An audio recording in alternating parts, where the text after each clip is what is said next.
He wants females to have more babies. But he also wants them to have traditional male jobs. News.com has learned about the latest guidance from Russian President Vladimir Putin, in light of the 22-month battle in Ukraine. On Monday, December 18, Putin, 71, called on Russian employers to hire more females, saying young women represent a huge reserve while males are in military action.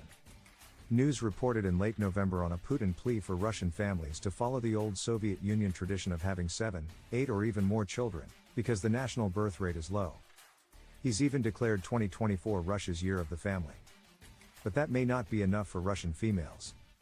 Putin wants employers to embrace what 50 years ago was called women's liberation in the US and exploit the potential of women.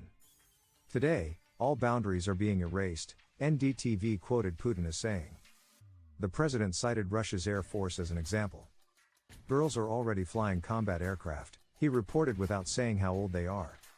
The Minister of Defense reported that they do it brilliantly, while it always seemed that it was a purely male profession, Putin said. But Putin conceded his words are not absolute, admitting family concerns could be a factor. A long business trip. Who do the kids stay with? He asked. He added that health and physical issues could limit where females can work. According to India's She the People website, a large number of Russian women are working now.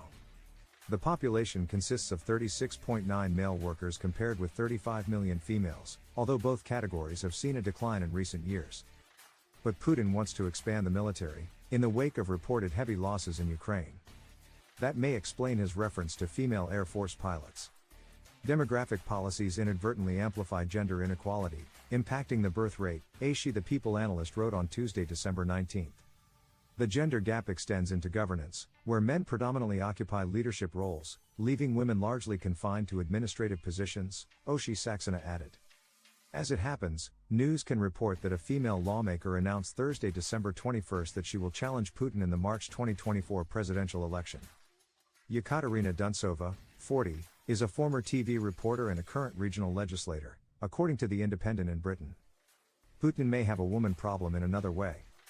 News reported in recent days on street protests by the wives and girlfriends of Russian military personnel, demanding the fighting in Ukraine end.